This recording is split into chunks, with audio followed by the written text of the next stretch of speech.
16 বছর বয়সী অবিবাহিত একটি মেয়ে পার্বণী হঠাৎ করেই প্রেগনেন্ট হয়ে যায়। তবে এর পেছনে তার বয়ফ্রেন্ড বা বাইরের কেউই দায়ী নয়। তার সাথে এই পাপটি করেছে তারই বাড়ির কোনো নিকট আত্মীয়। তবে আশ্চর্যের ব্যাপার এই যে পার্বণী নিজেও জানে না যে কে তার সাথে এই কাজটি করেছে।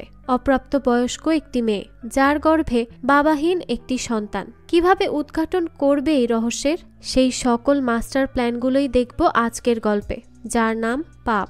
চলুন তাহলে এই মুভির কিছু দৃশ্য দেখে নিয়ে মূল গল্পে যাওয়া যাক।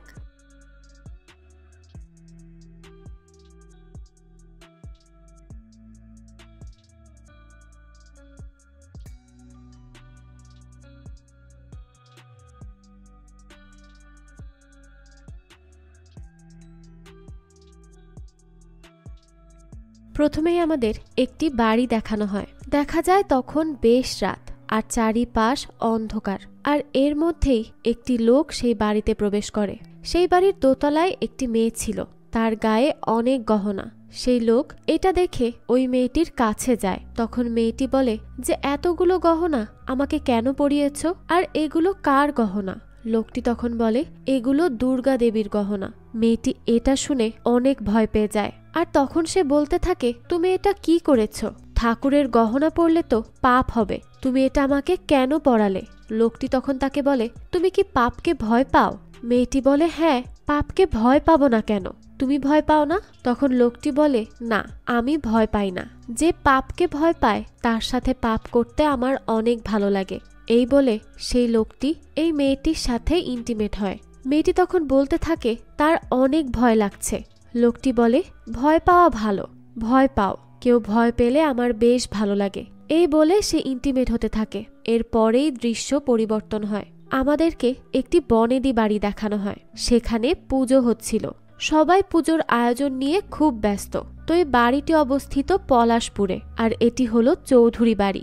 এই বাড়ির সব সদস্যই এখানে উপস্থিত, শুধু তাদের ছেলে মেয়েরা বাদে। তো তখন আমাদের কাকলি নামের একটি মেয়েকে দেখানো হয়। সে এই পুজোটি কভার করছিল। আসলে এই বাড়িতে অনেক বড় করে পুজোর আয়োজন করা হয়, আর এটা প্রায় 200 বছর ধরে চলে আসছে। এটাই বাড়ির ঐতিহ্য বলতে পারেন। তো কাকলি এবার এখানে এসেছে এই পুরো পুজোটি কভার করতে, আর এই বাড়ির ইতিহাস ঐতিহ্য সবার সামনে তুলে ধরতে। সে এখানকার পুজো পুরোটা কভার করে আমাদেরকে দেখাবে। অর্থাৎ সে পুজোর 5 দিনই এই বাড়িতেই থাকবে। তো আজকে ষষ্ঠীর দিন। বাড়িতে পুজোর কাজকর্ম অনেক জোরে সোরেই হচ্ছিল। সবাই তাদের কাজে ব্যস্ত। তো তখন কাকলি আমাদের চৌধুরী বাড়ির সদস্যদের সাথে পরিচয় করিয়ে দেয়। বাড়ির কর্তা হলো বৈকুণ্ঠ চৌধুরী। সে কাকলি এবং তাদের টিমকে স্বাগত জানায় তাদের বাড়িতে। সে তাদেরকে তার স্ত্রী এবং তার বোনের সাথেও পরিচয় করিয়ে দেয়। তার স্ত্রীর নাম হলো সারদা এবং তার বোনের নাম হলো লাবণ্য। সে এই বাড়িতেই থাকে। তো এরপর সে তার স্ত্রীকে বলে কাকলিদেরকে খেতে দিতে, কারণ তারা অনেক দূর থেকে এখানে এসেছে। একদম সেই কলকাতা থেকে এখানে এসেছে তাদের বাড়ির পুজো কভার করতে। তাই অবশ্যই তাদের প্রচন্ড খিদে পেয়েছে। তার কথা শুনে বৈকুণ্ঠর স্ত্রী কাকলিদের জন্য খাবার পাঠিয়ে দেয়, আর তাদের জন্য খাবারটা লাবণ্য নিয়ে আসে। তো কাকলি তখন তাদের জিজ্ঞেস করে তাদের ছেলে মেয়েরা তাদের সাথে থাকে না? তখন বৈকুণ্ঠ তাদের বলে যে তারা সবাই বাইরে থাকে তাদের নিজ নিজ কাজের জন্য, আর এখানে শুধু সে, তার স্ত্রী এবং তার বোন থাকে। বৈকুণ্ঠ তার নাতি নাতনিদের জন্য মিষ্টি রেডি করতে বলে। লাবণ্য তখন বলে যে তারা তো সব বিদেশি খাবার খায়, এইসব মিষ্টি কি তাদের ভালো লাগবে? তারা কি খেতে পারবে এসব? বিদেশে থেকে থেকে এরা সব সাহেব হচ্ছে দিন দিন। এই পুজোর সময়টাতেই শুধু তারা সবাই আসে, অন্য সময় এদের কোনো খোঁজও থাকে না। তখন লাবণ্য কাকলিকেও বেশ বকাঝকা করে, কারণ এই পুজোর সময় সে নিজের বাবা মায়ের সাথে না থেকে এত দূরে থাকার জন্য এসেছে। এটা কি সে ঠিক করেছে? তখন বৈকুণ্ঠ লাবণ্যকে চুপ করায়। লাবণ্য চুপ হয়, আর এরপর সে কাকলিকে খাবার নিতে ডাকে। এরপরই এই বাড়ির পুরোহিতকে দেখানো হয়। সে বৈকুণ্ঠকে জিজ্ঞেস করে যে আমার ব্যাপারটা কখন দেখবে? তখন বৈকুণ্ঠ বলে যে তা দেখা যাবে, এখন এসব নিয়ে কথা বলো না, কারণ এখনো তো অনেক সময় আছে। পুরোহিত বলে যে সময়টাই তো আর বেশি নেই, তাই যা করার একটু তাড়াতাড়ি করো। তো তাদের এই সব কথাগুলো সেই ক্যামেরাম্যান শুনতে পায়। তো তারা এখানে কিসের কথা বলছে সেটা আমরা পরবর্তীতেই জানতে পারবো। তো এরপরে আমরা দেখতে পাই যে বৈকুণ্ঠর 2 ছেলেরা তার বাড়িতে এসেছে। তারা তাদের পুরো ফ্যামিলি নিয়ে এই বাড়িতে উঠেছে। আর তার 2 ছেলের নাম হলো শ্রীমন্ত ও বাবলু। এতদিন পর তারা তাদের বাড়িতে ফিরে অনেক খুশি ছিল। আর পুজোতে তো এমনিতেও একটা ভালো লাগা কাজ করে। তো এতদিন পর ছেলে, তার পরিবার আর নাতি নাতনিদের দেখে বৈকুণ্ঠ অনেক বেশি খুশি হয়। এরপর সে তাদেরকে ভেতরে আনে, তাদের সাথে কথাবার্তা বলতে থাকে। শ্রীমন্ত ও বাবলুর ছেলেমেয়ের নাম হলো তিন্নি, মুন্নি আর হাবলু। তারা তাদের দাদুকে দেখে অনেক খুশি হয়। এরপর দেখা যায় তাদের দাদু তাদেরকে ঠাকুর দেখাতে নিয়ে যায়। তখন তিন্নি মুন্নিরা তাদের ছোট কাকুর সম্পর্কে তার দাদুর কাছে জানতে চায়। তারা বলে যে ছোটকা কোথায় দাদু, সে কখন আসবে, কেন এখন আসছে না? এই কথা শুনেই বৈকুণ্ঠর মুখ খানিকটা মলিন হয়ে যায়। সে বলে যে তাদের ছোট কাকু আসেনি আর মনে হয় না সে আসবেও। বাচ্চারা বলে যে আগের বারও তো ছোট কাকু আসেনি আর এইবারও আসেনি, তুমি তো বলেছিলে এবার সে আসবে, তাহলে সে কেন আসলো না? তাদের কথা শুনে বোঝা যায় তারা তাদের ছোট কাকুকে অনেক বেশি পছন্দ করে। আর সে আসবে না শুনে বাচ্চারা খুবই উদাস হয়ে যায়। তাদের এই অবস্থা দেখে বৈকুণ্ঠ, এতে সেও কষ্ট পায়। তখন আমরা জানতে পারি যে বৈকুণ্ঠর আরো 2 মেয়ে আর 1 ছেলে আছে যারা এখনো আসেনি। তো শ্রীমন্ত আর বাবলু জিজ্ঞেস করে যে তারা কখন আসবে, এত দেরি কেন করছে? তখন বৈকুণ্ঠ বলে যে তারা তো আজই আসবে বলেছিল। এরপরে বাবলু কাকলিকে দেখে আর জানতে চায় যে তোমরা কারা। তখন কাকলি তাদেরকে তার পরিচয় দেয় আর বলে যে তারা তাদের বাড়ির পুজো কভার করতে এসেছে। এই পুজোর সম্পর্কে সে অনেক শুনেছে কিন্তু কখনো নিজ চোখে দেখা হয়নি, সেজন্যই সে এটা কভার করতে চলে এসেছে। আর সবাইকে দেখাতেও চায় সে যে এই বাড়িতে পুজোটা কত ধুমধাম করে হয়। আর এই জন্য পুজোর কয়টা দিন তারা এখানেই থাকবে। তো এরপর দেখা যায় শ্রীমন্ত আর বাবলুরা তাদের স্ত্রী ও বাচ্চাদের নিয়ে ঘরে আসে, কারণ অনেক দূর জার্নি করে তারা এসেছে, একটু ফ্রেশ হওয়ার দরকার। তখন তাদের স্ত্রীরা তাদের ছোট ভাইয়ের কথা বলে। তাদের কথার মাধ্যমে আমরা জানতে পারি যে তাদের ছোট ভাই, যাকে সবাই ছোটন বলে ডাকে, তার স্ত্রী তাকে ছেড়ে চলে গেছে। তারা আরো বলে যে ছোটনের নাকি কি সমস্যা আছে। তখন তারা তাদের ভাইকে প্রোটেক্ট করে আর বলে যে ছোটন আমাদের থেকে একটু আলাদা, তবে ছোটন সব দিক দিয়ে আলাদা হলেও সে কিন্তু খুবই ভালো মানুষ। আর ওর স্ত্রী যে চলে গেছে এটা তো ওর স্ত্রীর দোষ, কারণ ওই আমার ভাইয়ের সাথে থাকতে পারেনি। তারা কথা বলছিল তখনই তাদের ঘরে সেই বাড়ির কাজের লোক আসে আর তাদেরকে জানায় যে তাদের বোন টিয়া এসেছে বাড়িতে আর সে তার সাথে ছোটনকেও নিয়ে এসেছে। এই কথা শুনে শ্রীমন্ত আর বাবলু অনেক খুশি হয়ে যায় আর তারা দ্রুত নিচে আসে তাদের ভাই বোনের সাথে দেখা করতে। তখন তারা টিয়াকে দেখতে পায়। বৈকুণ্ঠ তার মেয়েকে দেখে অনেক খুশি হয়। তারা টিয়ার সাথে কথা বলে তার খোঁজ খবর নিচ্ছিল। তখন তারা ছোটনের ব্যাপারেও জিজ্ঞেস করে, কারণ তার সাথে তারা ছোটনকে দেখতে পাচ্ছিল না। তাই তারা জিজ্ঞেস করে যে ছোটন কোথায়, তুই না ওকে নিয়ে আসলি? আর ভালো কথা, ওকে পেলি কোথা থেকে তুই? ওকে পাওয়া তো খুব দুষ্কর। গতবারও পুজোতে আসবে বলেছিল কিন্তু সে আসেনি, ভাগ্যিস এবার তুই নিয়ে আসলি। টিয়া তখন বলে যে সে আসলে ছোটনের বাড়িতে শিফট করেছে, তার কলেজটা ছোটনের বাড়ির খুব কাছেই, এজন্যই সে সেখানে থাকছে। সে আরো বলে যে ছোটনকে তো আনলাম, সে তো এখানেই ছিল, এখন হুট করে কোথায় গেল তা তো বুঝতে পারছি না। তো এরপরে দেখা যায় টিয়া ছোটনকে খুঁজতে লাগে আর সে খুঁজতে খুঁজতে ছোটনকে সিঁড়িতে খুঁজে পায়। তখন টিয়া তাকে বলে যে তুই সবার সাথে দেখা করিসনি কেন? সবাই তোর সাথে দেখা করার জন্য অপেক্ষা করছে আর তুই এখানে এসে পড়ে আছিস, কি করছিস এখানে? তখন ছোটন বলে যে আমার এই বাড়িতে আসতে অনেক ভয় লাগে, আমার একটুও ভালো লাগে না। টিয়া তখন তাকে বলে যে কিচ্ছু হবে না, চল সবার সাথে দেখা কর, দেখবি ভালো লাগবে, তোর ভয়ও কেটে যাবে। আর তিন্নি মুন্নি হাবলুও তো তোর জন্য অপেক্ষা করছে। ছোট কাকা করে তারা মাথাটাই খারাপ করে দিচ্ছে। ছোটনও তখন বাচ্চাদের কথা শুনে খুব খুশি হয় এবং সে তাদের সাথে দেখা করতে আসে। বাচ্চারাও তাদের দেখে অনেক খুশি হয়, কারণ এবার তারা তাদের ছোট কাকুকে বাগে পেয়েছে, তাই তার থেকে এবার তারা কবিতা শুনতে পারবে, কারণ ছোটন অনেক ভালো কবিতা বলে। তো এরপর দেখা যায় তারা ঠাকুরের সামনে আসে। তখন দেখা যায় ছোটন কেমন যেন হয়ে যায়। আসলে ছোটনের তার ছোটবেলার একটি কথা মনে পড়ে যায়। এখানে এসে আমাদের দেখানো হয় ছোটন তার পারু দিদির সাথে কথা বলছিল। সে বলে যে তার জন্য সে একটা কবিতা লিখেছে। তখন পারু দিদি তার কবিতা শুনতে চায়, সে তাকে তার কবিতা পড়ে শোনায় আর তার কবিতা শুনে স্পষ্ট বোঝা যাচ্ছিল যে সে পারুকে পছন্দ করে। তো পারু তখন এসব হেসেই উড়িয়ে দেয়, কিন্তু তখনই ছোটন কাঁদতে থাকে। পারু জিজ্ঞেস করে যে তুমি কাঁদছো কেন? তখন ছোটন বলে যে তোমাকে হাসতে দেখলে আমার কেন যেন কান্না পায়। তুমি কি বলতে পারো কেন আমার কান্না পায়? পারু তো কিছুই বলতে পারে না। এরপরই দৃশ্য বর্তমানে আসে। এরপরে আমরা দেখি চৌধুরী বাড়ির খুব বিশ্বস্ত কাজের লোক, যার নাম জনার্দন, সেই বৈকুণ্ঠর কাছে আসে আর তাকে বলে যে তাদের পুরোহিত মারা গেছে। এই কথা শুনে বৈকুণ্ঠ অনেক শকড হয়ে যায়। শ্রীমন্ত আর বাবলু তখন তাড়াহুড়ো করে পুরোহিতকে দেখতে আসে। তারা এসে দেখে যে পুরোহিত মাটিতে পড়ে আছে। তখন তারা দেখে বুঝতে পারে যে পুরোহিত এমনি এমনি মরেনি, তাকে মারা হয়েছে। হয়তো কেউ একজন তাকে মেরেছে, কারণ তার মুখে একটি কাগজ ছিল যেটিতে লেখা ছিল সূচিপত্র। তো এরপরে তারা বাইরে আসে। তখন তারা সিদ্ধান্ত নেয় যে তারা তাদের বাবাকে এইটা বলবে না যে পুরোহিতকে কেউ হত্যা করেছে, কারণ এতে বাবা অনেক চিন্তিত হয়ে পড়বেন। তাই তারা ঠিক করে যে তারা তাদের বাবাকে বলবে পুরোহিতের হার্ট অ্যাটাক হয়েছে। তো সেই সময়ই তারা ছোটনকে দেখতে পায়। সে পুকুর ঘাটেই বসেছিল, তাই তারা আর ছোটনকে বিরক্ত করে না।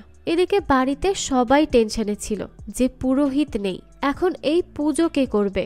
এত বছর ধরে সেই পুরোহিতই তো তাদের পুজো করে আসছে।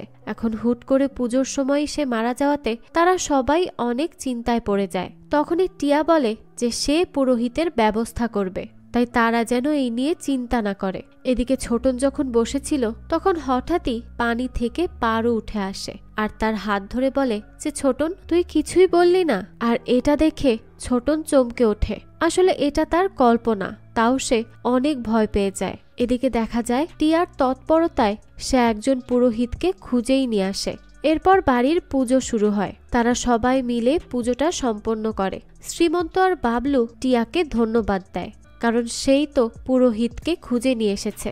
তো এই সময় তারা সবাই মিলে কথাবার্তা বলছিল। তখনই দেখা যায় বাড়িতে একজন অজ্ঞাত মেয়ে প্রবেশ করে। অন্ধকারে থাকায় তাকে ঠিক চেনা যাচ্ছিল না।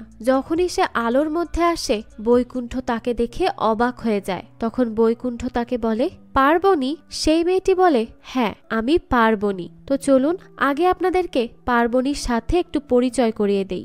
এই পার্বণী হলো ছোটনের সেই পারু দিদি। বর্তমানে সে রুবিনা নামে পরিচিত। সে একজন বড় নামকরা আইটেম ডান্সার। তো এখানে তার একটা ডান্স পারফরমেন্স দেখানো হয়। এতে বোঝা যায় সে বেশ ভালো ডান্স করে। যাই হোক, এরপরে আমরা দেখি যে পার্বণীকে দেখে সবাই শকড হয়ে গেছে। বৈকুণ্ঠ, তার বউ, তার ছেলে পেলে সবাই। আসলে ছোটবেলায় এই পার্বণীর বাবা মারা যায়। পার্বণীর মা শারদার ছোটবেলার বান্ধবী ছিল। তার খারাপ অবস্থা দেখে শারদা পার্বণী আর তার মাকে তাদের বাড়িতে আশ্রয় দেয়। সবকিছু ভালোই চলছিল, কিন্তু হঠাৎই একদিন সবাই জানতে পারে যে পার্বণী প্রেগনেন্ট। আর তখন সে বেশ ছোট ছিল, আর এত কম বয়সে প্রেগনেন্ট হয়ে যাওয়ায় সবাই পার্বণীর উপরই রাগ করে, কারণ এত কম বয়সে সে এইসব কি করে করতে পারে। আর তখন তারা তাদের বাড়ির কাজের লোককেও সন্দেহ করে। এরপর পার্বণী এবং পার্বণীর মাকে ওই বাড়ি থেকে বের করে দেয়া হয়, আর সেই কাজের লোককেও। এরপর সে মুম্বাইতে গিয়ে অনেক বড় একজন আইটেম ডান্সার হয়েছে। কিন্তু গত বছর তার একটা অনেক বড় অ্যাক্সিডেন্ট হয়, যার ফলে তার স্মৃতি চলে গিয়েছে। তো এসব দেখে শুনে শারদা অনেক রেগে যায়, আর বৈকুণ্ঠ তার কাছে আসে। তাকে বলে যে তুমি কেন এখানে এসেছো? তো পার্বণী বলে যে তাদের কিছু দামি জিনিস তার কাছে আছে, আর সেটাই সে ফেরত দিতে এসেছে। তো রুবিনা অর্থাৎ পার্বণীকে দেখে কাকলি আর তার টিম মেম্বাররা অনেক অবাক হয়ে যায়। তখন তারা পুজোর লাইভ স্ট্রিমিং করছিল। তো তারা রুবিনার সাথে কথা বলতে যায়, কিন্তু শারদা এবং বাকি সবাই তাদেরকে থামতে বলে এবং এই ক্যামেরাও বন্ধ করতে বলে, আর তাদেরকে এখান থেকে একটু সাইডে চলে যেতে বলে। কাকলিরা জিজ্ঞেস করে যে রুবিনা কি আপনাদের বাড়ির মেম্বার? তখন শারদা অনেক রেগে যায় আর তাদেরকে বলে যে ও এই বাড়ির কেউ না, ও একটা নষ্ট মেয়ে। এরপরে বৈকুণ্ঠ ও বাকি সবাই তার কাছে যায় আর বলে যে সে যা ফেরত দিতে এসেছে তা যেন তাড়াতাড়ি দিয়ে এখান থেকে চলে যায়। তখন রুবিনা তাদেরকে আবারও বলে যে অ্যাক্সিডেন্টের পর তার কাছে কিছু ছবি ছিল, যার জন্যই সে তাদেরকে চিনতে পেরেছে, আর চিনেই সে সোজা এখানে চলে এসেছে। আর সে যেহেতু অনেক জার্নি করে এসেছে, তাই সে এখন অনেকটা টায়ার্ড, তাই সে একটু এখানে বিশ্রাম নিতে চায়। আর তাদের জিনিস সে কালকেই তাদেরকে ফেরত দিয়ে দিবে, মানে আজ সে এই বাড়িতেই থাকবে। সবাই তো এই কথা শুনে অনেক অসন্তুষ্ট হয়। তখন রুবিনা বলে যে সে শুনেছে এই বাড়িতে নাকি কোনো অতিথি এলে তাকে তাড়িয়ে দেয়া হয় না। এই বলে সে তার সুটকেস নিয়ে সোজা ভেতরে চলে যায়। সবাই তো তাকে দেখে খুবই বিরক্ত। এরপর দেখা যায় সে উপরে আসে। তখন টিয়া তার কাছে যায়। সে রুবিনাকে জিজ্ঞেস করে যে তোমার কি পুরো স্মৃতি চলে গেছে? তোমার কি কিছুই মনে পড়ছে না? এই বাড়ির কি কোনো কিছুই চিনতে পারছো না তুমি? তখন রুবিনা বলে আমার আবছা আবছা কিছু মনে পড়ছে, কিন্তু আমি তেমন কোনো কিছুই মনে করতে পারছি না। এরপরে টিয়া তাকে বলে যে সে কি তাকে সবকিছু চিনিয়ে দিতে সাহায্য করবে। রুবিনা বলে না ধন্যবাদ, আমাকে নিজে নিজেই চিনে নিতে দাও। এই শুনে টিয়া সেখান থেকে চলে আসে। এরপরে রুবিনা নিজে নিজেই সব জায়গায় ঘুরতে লাগে। সে সব কিছু দেখে তার সব স্মৃতি মনে করার চেষ্টা করে। সে একটি ঘরে এসে তার ব্যাগ রাখে আর আয়নার সামনে বসে। তখন সে দেখতে পায় যে কেউ তার পেছনে সেতার বাজাচ্ছে। এরপরে তিন্নি মুন্নি আর হাবলু তার সাথে দেখা করতে আসে। সেখানে তিন্নি মুন্নিরা রুবিনার সাথে পরিচিত হয়। এদিকে বাবলু ও শ্রীমন্তর স্ত্রী, যাদের নাম হলো স্নেহা আর বিদিশা, তারা রুবিনাকে নিয়েই কথা বলছিল। স্নেহা বিদিশাকে বলে যে এই মেয়েই তাদের বাড়িতে আশ্রিত ছিল আর সে মাত্র 16 বছর বয়সেই প্রেগনেন্ট হয়েছিল। এই কথা শুনে বিদিশা বলে কি সাংঘাতিক মেয়ে রে বাবা, আমি তো এই সব কিছুই জানতাম না। এরপরে স্নেহা বলে যে শোনা যায় এই বাড়ির এক কাজের লোকের সাথে নাকি সে এই কাজ করেছে। এরপরেই তাকে বাড়ি থেকে বের করে দেওয়া হয়েছে। স্নেহা বাবলুকে জিজ্ঞেস করে যে এটা কি সত্যি যে এই বাড়ির কাজের লোকের সাথে ওর সম্পর্ক ছিল? তখন বাবলু বলে হ্যাঁ, ওর সম্পর্ক ছিল এবং এরপরেই তাদের দুজনকে বাড়ি থেকে বের করে দেওয়া হয়। এরপরে বাচ্চারা এসে বিদিশাকে বলে যে রুবিনা তাদের ঘরে থাকবে এবং সে সেই ঘরেই আছে। এই কথা শুনে তো বিদিশা অনেক রেগে যায়। তখন সে দ্রুত রুবিনার কাছে আসে এবং তাকে বলে যে এই ঘর তো আমার, তুমি এখানে কেন এসেছো? তুমি এখান থেকে বের হও, নষ্ট মেয়ে কোথাকার। সে রুবিনাকে আরো খারাপ খারাপ কথা শোনায়। তখন রুবিনা বলে এই খাটটি তার কাছে অনেক চেনা চেনা লাগছিল, তাই সে এখানে এসেছে। কিন্তু তার যদি এতে অনেক সমস্যা হয় তাহলে ঠিক আছে, সে এখানে থাকবে না, সে পাশের ঘরে গিয়ে থাকবে। তখন স্নেহা চেঁচিয়ে ওঠে, কারণ পাশের ঘর তো তার ছিল। এই সময় টিয়া সেখানে আসে আর তাকে তার ঘরে থাকতে বলে, কারণ সে তার ঘরে থাকে না, সে তার মায়ের সাথে ঘুমায়। এরপরে রুবিনা সেখান থেকে চলে যায়। তখন বাচ্চারা সবাই উপরে এক কোণে আসে। তারা জানতে পারে যে রুবিনা জনপ্রিয় আইটেম ডান্সার, তাই তারা ইউটিউবে রুবিনা লিখে সার্চ দেয়। এরপরে টিয়া রুবিনাকে তার রুমে নিয়ে আসে। টিয়া রুবিনার ব্যাপারে অনেক কিউরিয়াস ছিল, তাই সে রুবিনাকে জিজ্ঞেস করে যে সবাই তো কিছু না কিছু নিতে আসে, আর তুমি দিতে এসেছো? তখন রুবিনা তাকে বলে যে এটি তো তাদেরই, তাই সে সেই জিনিস তাদেরকে ফেরত দিতে এসেছে। এদিকে বাচ্চারা রুবিনার আইটেম ডান্স দেখছিল। তারা দেখে যে রুবিনা অনেক সুন্দর ডান্স করে, সেই জন্য বাচ্চারা তো রুবিনার ফ্যানই হয়ে যায়। এদিকে রুবিনা সম্পর্কে বিদিশা বাবলুকে জিজ্ঞেস করে যে তোমার ঘরের বিছানা ওর এত চেনা চেনা লাগবে কেন? তখন বাবলু বলে যে সে 16 বছর বয়স পর্যন্ত এখানেই ছিল, এখানকার সবকিছুই তার চেনা। এরপরে দেখা যায় শ্রীমন্ত ঢাক বাজাচ্ছিল। তখন তা উপর থেকে ছোটন দেখতে থাকে। তখনই তার কাছে টিয়া আসে। টিয়া তখন তাকে নিচে যেতে বলে, আরো বলে দেখ দাদা কত ভালো ঢাক বাজাচ্ছে। তখন ছোটন টিয়াকে বলে যে নবীন দাও অনেক ভালো ঢাক বাজাতো। টিয়া বলে নবীনটাকে? তখন ছোটনের অতীতের কথা মনে পড়ে আর আমাদের একটা ফ্ল্যাশব্যাক দেখানো হয়। সারদা যখন বুঝতে পারে যে পার্বণী প্রেগনেন্ট, তখন সে তাকে অনেক মারতে লাগে আর অনেক খারাপ খারাপ কথা বলে। তখন উপর থেকে ছোটন সব দেখছিল আর অনেক কান্না করছিল। পার্বণী ছোটনকে বলে যে সবাইকে সবকিছু বলে দিতে, কিন্তু ছোটন চুপ করে থাকে, সে কিছুই বলে না। তখনই পার্বণী পানিতে ঝাঁপ দিয়ে আত্মহননের চেষ্টা করে। এরপরে দৃশ্য বর্তমানে আসে। কাকলিরা পার্বণী অর্থাৎ রুবিনার রুমে আসে। তাদের মনে অনেক প্রশ্ন ছিল। তখন কাকলি আর তার টিম রুবিনাকে রিকোয়েস্ট করে যে তারা কি এখন তার একটা ইন্টারভিউ নিতে পারবে, কারণ লাইভ ফিডে তাকে দেখানো হয়েছে আর এখন তাদের অফিস থেকে তাদেরকে প্রেসার দেওয়া হচ্ছে রুবিনার সাথে একটি ইন্টারভিউ নেওয়ার জন্য। তো রুবিনা তাদেরকে বলে যে আজকে সে ইন্টারভিউ দিতে পারবে না, আজ সে অনেক ক্লান্ত। কিন্তু সে যাওয়ার আগে তাদেরকে অবশ্যই ইন্টারভিউ দিবে। এদিকে বাড়িতে তাদের বড় মেয়ে বুলু আসে। তার একটা ছোট বাচ্চা আছে। সেই বাচ্চাটির খেয়াল রাখার জন্য সে একজন কাজের লোক রেখেছে এবং সে ওই কাজের লোকের সাথে অনেক রুড ভাবে কথা বলে। সে এসে জানতে পারে যে পার্বণী এসেছে। এই শুনে তো সে অনেক রেগে যায়। সে তার পিসিকে বলে যে তারা কেন তাকে বাড়িতে ঢুকতে দিয়েছে। তখন তার পিসি বলে যে সে তো তাকে চেনে না, সে চিনলে কি কোনোদিন তাকে ভেতরে ঢুকতে দিত। বুলু তাদেরকে বলে যে নিশ্চয়ই ওর কোনো মতলব আছে, তাই ও এখানে এসেছে। এদিকে ছোটন গান গাইছিল আর তার গান রুবিনাও শুনছিল। তো এরপরেই সে ঘুমিয়ে যায়। তখন আমাদের দেখানো হয় যে কেউ তার ঘরে প্রবেশ করছে। এরপর আমরা দেখতে পাই যে রুবিনা তাদের বাড়ির উঠোনে অজ্ঞান হয়ে পড়েছিল।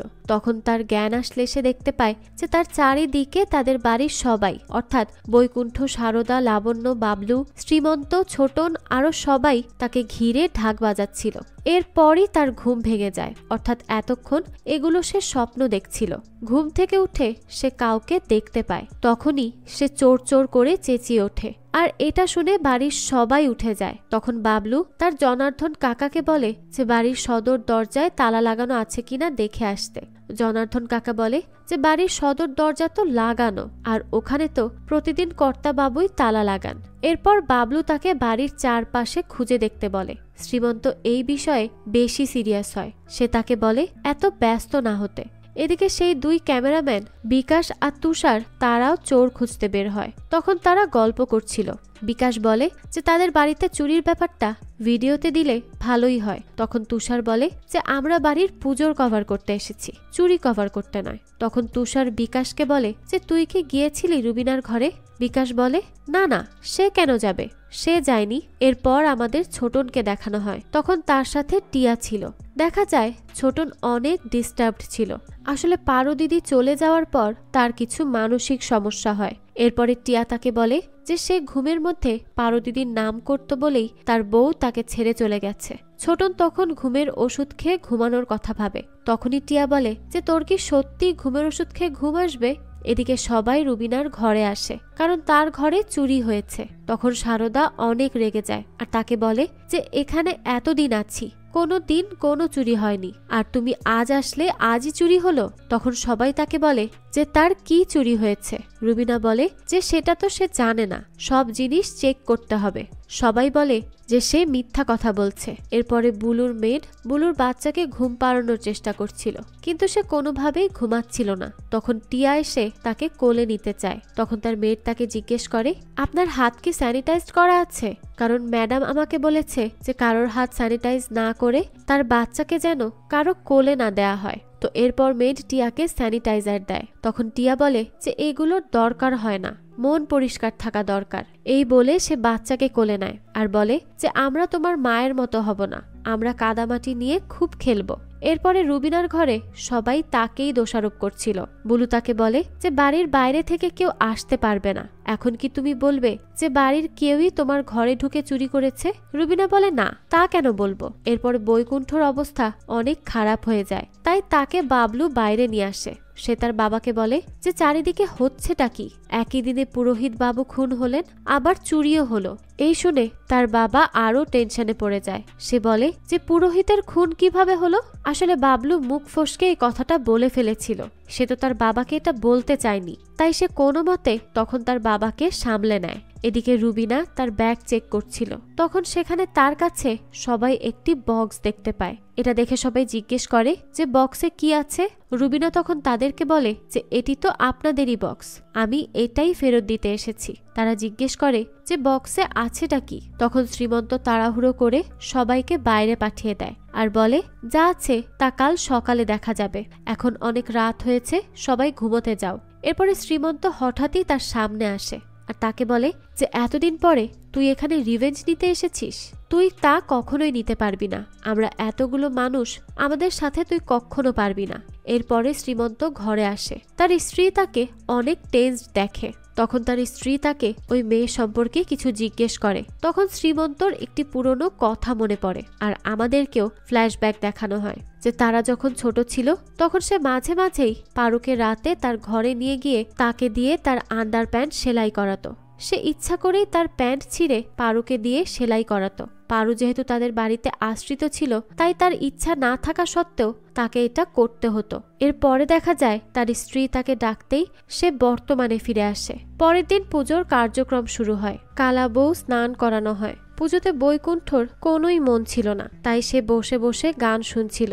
সেখানে বুলুর মেয়ের বুলুর ছেলেকে তার কাছে নিয়ে আসে। তার দাদু তাকে কোলে নিয়ে গান শুনতে চায়, কিন্তু তখনই তার গানের যন্ত্র অর্থাৎ গ্রামোফোনটি খারাপ হয়ে যায়। এদিকে রুবিনা রেডি হয় তার জিনিসগুলো ফেরত দেওয়ার জন্য। দেখা যায় ছোটন এক জায়গায় বসেছিল।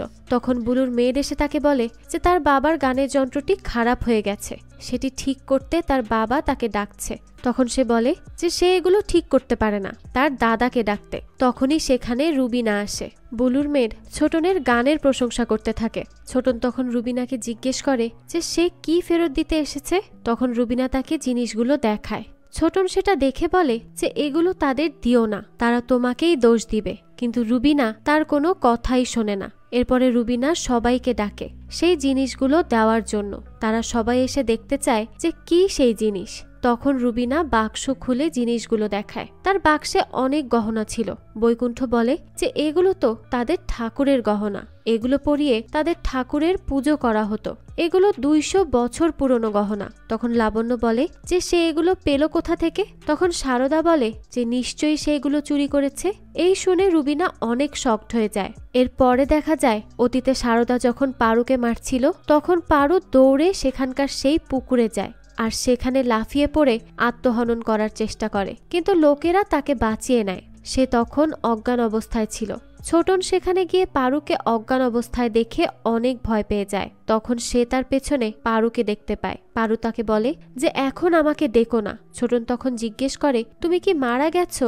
পারু বলে যে এবার থেকে আমি তোর মাথার ভেতরেই থাকবো। ছোটন তো খুবই ভয় পেয়ে যায়। সে এদিক ওদিক ছোটাছুটি করে, কিন্তু সব জায়গায় পারু তার সামনেই চলে আসে আর বলতে থাকে যে আমি এবার থেকে তোর মাথার ভেতরেই থাকবো। ছোটন তখন ভয়ে চিৎকার করে ওঠে। এবার দৃশ্য চলে যায় গহনা দেওয়ার ওইখানে। বৈকুণ্ঠ বলে যে এই বহুমূল্য গহনাগুলো 18 বছর আগে চুরি হয়ে গিয়েছিল। তখন সবাই রুবিনাকে সন্দেহ করে আর তাকে পুলিশে দিতে বলে। বাবলু সবাইকে বলে যে বাড়িতে একটা পুজো হচ্ছে, এর মধ্যে আবার পুলিশ ডাকবে। তখন শারদা এবং বাকি সবাই অনেক জোরাজুরি করে, যার ফলে শ্রীমন্ত পুলিশ ডাকতে যায়। কিন্তু তখন টিয়া বলে যে গহনা চুরি হয়েছিল 18 বছর আগে, অর্থাৎ পার্বণী চলে যাওয়ার 1 বছর পরে। সে তো চলে যাওয়ার পরে এই গ্রামে আর কখনোই আসেনি, তাহলে সে চুরি করবে কিভাবে? তখন সবাই বুঝতে পারে যে আসলে পার্বণী গহনা চুরি করেনি, তাই তারা আর পুলিশ ডাকে না। কিন্তু তার পরেই বাড়িতে পুলিশ আসে। পুলিশদের দেখে তো সবাই অবাক হয়ে যায়। তো পুলিশ অফিসার তখন তার কনস্টেবলদের পুজো দেখতে বলে আর বলে এটা কিন্তু 200 বছর পুরনো পুজো, 200 বছর ধরেই এইভাবে এখানে পুজো হয়ে আসছে। কাকলিরা তখন পুলিশ অফিসারের কাছে যায় আর তাকে জিজ্ঞেস করে যে তারা এখানে কেন এসেছে। তখন পুলিশ অফিসার বলে তারা এখানে একটি কাজে এসেছে, এগুলো তাদের বলা যাবে না। এরপরে বৈকুণ্ঠ, বাবলু আর শ্রীমন্ত পুলিশ অফিসারের কাছে আসে। তখন অফিসার তাদের বলে যে সে তাদের বাড়ির পুরনো পুরোহিত সুধাবিন্দু বাবুর খুনের ব্যাপারে কথা বলতে এসেছে।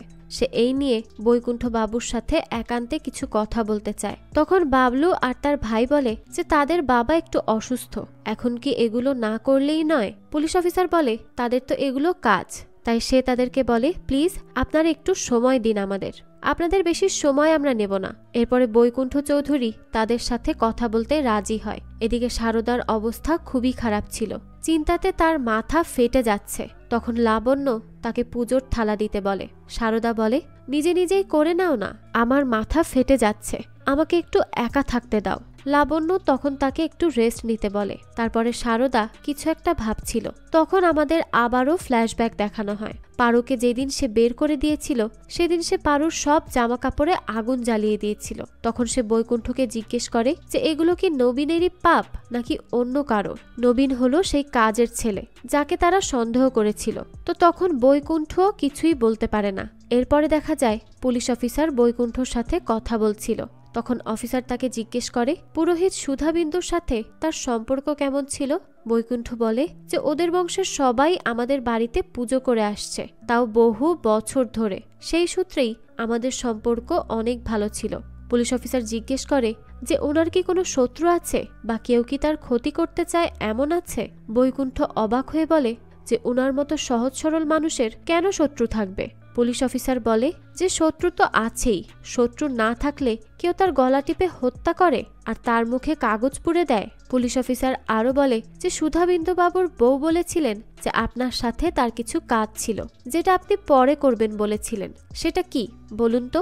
বৈকুণ্ঠ প্রথমে কিছু না বললেও পরে বলে যে কিছুদিন আগে পুরোহিত সুধাবিন্দু তার বাড়ি মেরামত করার জন্য আমার কাছে কিছু টাকা চায়। সে ধার হিসেবেই টাকাটা চেয়েছিল, তবে আমি তাকে হ্যাঁ বা না কিছুই বলিনি। আমি শুধু বলেছিলাম যে এখন তো বাড়িতে পুজোটা মিটে যাক, তারপরে এই নিয়ে ভাবা যাবে। তো শুরুর দিকে আমরা যে দেখেছিলাম পুরোহিত মশাই বৈকুণ্ঠকে কিছু একটা বলছিলেন, এটা সেই কথাই ছিল। তো এইদিকে আমাদের রুবিনাকে দেখানো হয়। সে বুঝে যায় যে সেদিন তার ঘর থেকে কি চুরি হয়েছিল। তখনই তার কাছে তিন্নি মুন্নি আর হাবলুরা আসে। তারা রুবিনার অনেক প্রশংসা করে যে সে তো অনেক ভালো ডান্স করে। রুবিনাও তাদের এই কথা শুনে অনেক খুশি হয়। তখন তারা বলে যে তারাও আইটেম ডান্স শিখতে চায়। তখন রুবিনা তাদেরকে বলে যে এগুলো না শেখাই তাদের জন্য ভালো। এরপরে রুবিনা তার মেশো বৈকুণ্ঠর কাছে আসে। সেখানে গিয়ে সে বলে যে তার কি চুরি হয়েছে সেটা সে জানতে পেরে গেছে। তখন সেখানে পুলিশ অফিসারও ছিল।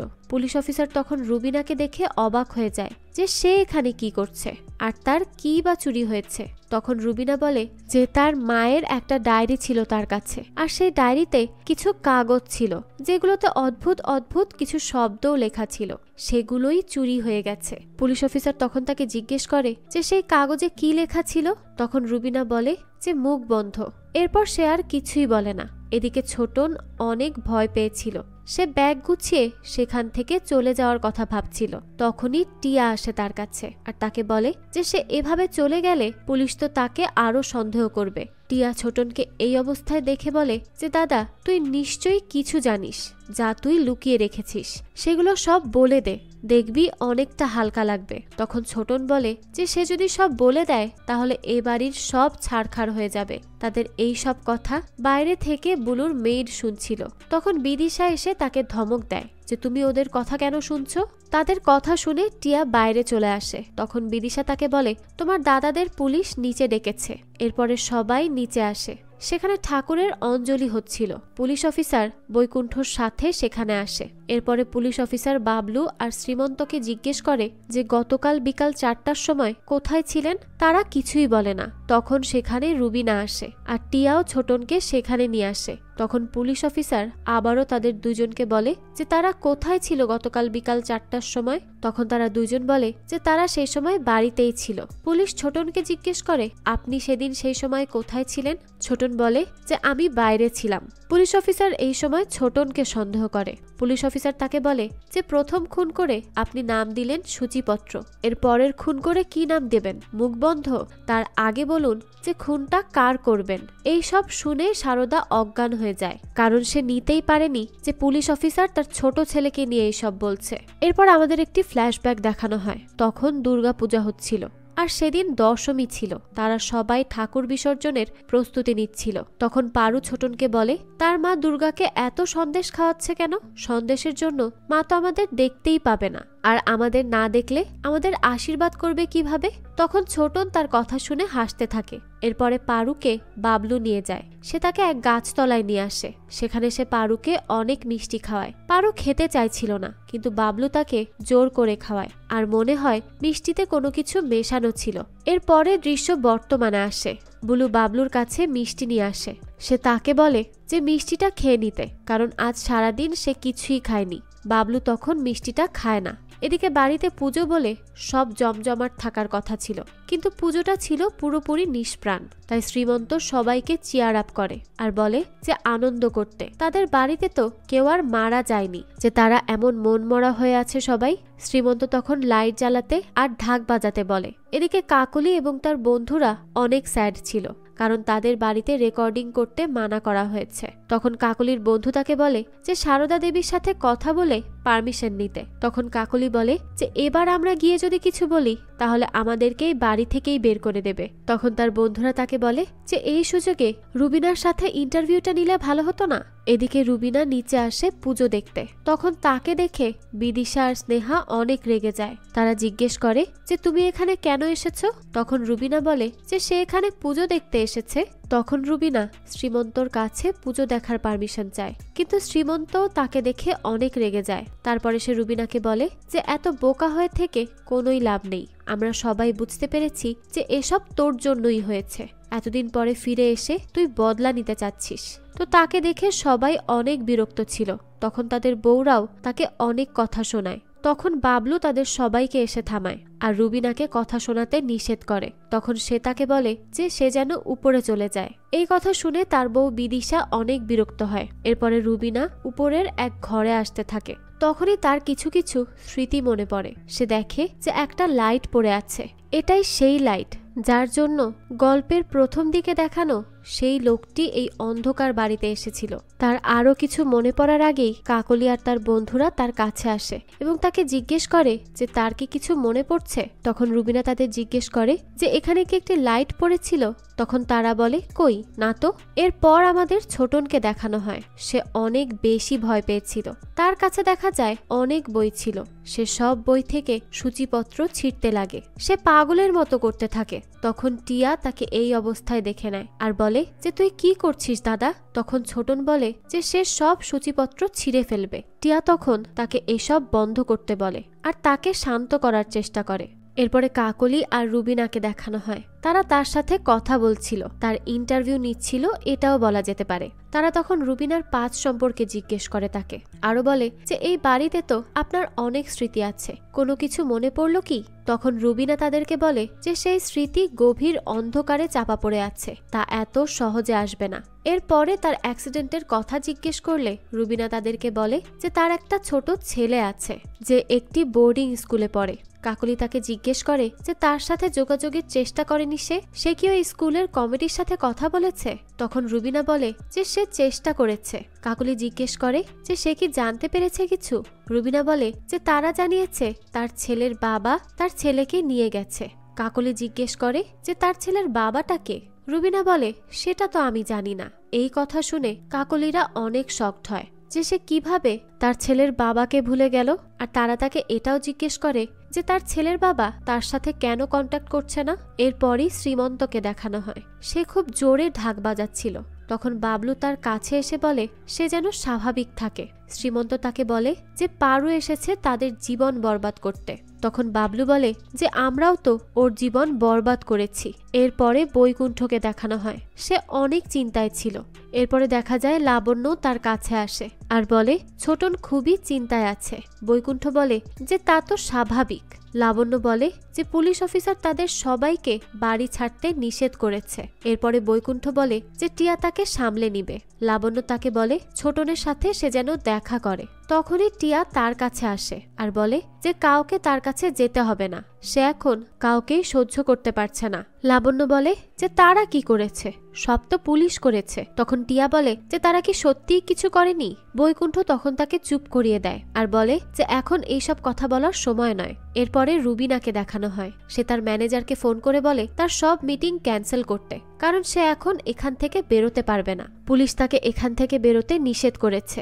এরপরে সে ফোন বন্ধ করে দেয়। তখন তিন্নি, মুন্নি আর হাবলু তার কাছে আসে। তারা তার সাথেই থাকতে চায়, কিন্তু তখনই সেখানে বিদিশা আসে আর সে বাচ্চাদেরকে অনেক বকাবকি করে সেখান থেকে নিয়ে যায়। এরপরে রাতে আমাদেরকে ছোটনকে দেখানো হয়। তার স্বপ্নে পারু এসে তাকে বিরক্ত করতে থাকে। পারু তাকে বলে যে সে তার মাথার মধ্যেই থাকবে, তার মাথায় যে আসবে সে তাকেই বের করে দেবে। যেভাবে সে তার বউকে বের করে দিয়েছে ঠিক সেভাবেই সে তার মাথা থেকে সব কবিতাও বের করে দিবে। এই কথা শুনে ছোটন খুবই ভয় পায়। এরপরই তার ঘুম ভেঙে যায়। তখন সে জানালা দিয়ে কাউকে আলো মারতে দেখে আর এটা দেখে সে জানালা দিয়ে দেখার চেষ্টা করে যে বাইরে কে আছে। এর পরের দিন দেখা যায় শ্রীমন্তর বউ তাকে ধূপ আনতে বলে। শ্রীমন্ত তখন ধূপ খুঁজতে বাইরে আসে। তখন সে যা দেখে তা দেখে সে পুরো শকড হয়ে যায়। সে দেখে যে ছোটনের লাশ পড়ে আছে। এটা দেখে সে চিৎকার করে সবাইকে ডাকতে থাকে আর সবাই ছুটে এসে দেখে ছোটনের লাশ পড়ে আছে।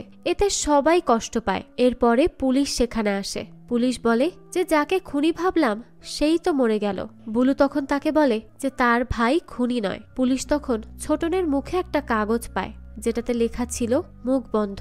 তখন পুলিশ রুবিনাকে জিজ্ঞেস করে যে তার ডায়েরিতে আর কি কি কাগজ আছে। তখন রুবিনা মনে করার অনেক চেষ্টা করে, আর এখন সবাই রুবিনাকেই সন্দেহ করতে থাকে। এরপরে আমাদের ছোটন মারা যাওয়ার 10 ঘন্টা আগের দৃশ্য দেখানো হয়। দেখা যায় ছোটনের জানালায় কেউ লাইট মারে। ছোটন তাকে দেখে নিচে আসে। সে নিচে এসেই একটি মহিলাকে দেখতে পায়। এরপরে তাকে ফলো করতে থাকে সে, কিন্তু অনেকক্ষণ ফলো করার পর সে তাকে হারিয়ে ফেলে। তখনই দেখা যায় সেই মহিলা তার পেছনে আসে, কিন্তু এই মহিলাটিকে তা কিন্তু আমাদের দেখানো হয় না। এবার আমাদের দেখানো হয় বাড়ির সবাই ছোটনের মৃত্যুতে অনেক ভেঙে পড়েছে। ছোটনের মা শারদা তো প্রায় পাগলের মতো হয়ে গেছে। ছোটনের বাবা অর্থাৎ বৈকুণ্ঠ ঠাকুর বলতে থাকে, ছোটন কেন, তারই কেন এই অবস্থা হলো। এই বলতে বলতে সে বসে পড়ে। এরপরে আমাদের টিয়াকে দেখানো হয়। দেখা যায় সে অনেক কান্না করতে থাকে, কারণ ছোটন এখান থেকে বারবারই চলে যেতে চাইছিল, আর সে তো এখানে আসতেও চাইতো না। তো ছোটন যখন চলে যেতে চাচ্ছিল তখন টিয়াই তাকে আটকিয়ে রেখেছিল এখানে। তাই সে এটা ভেবেই অনেক কান্না করে, কারণ সে ছোটনকে এখানে না আটকালে হয়তো ছোটন বেঁচে থাকতো আজকে। তাই সে এসব ভেবেই অনেক কষ্ট পায়।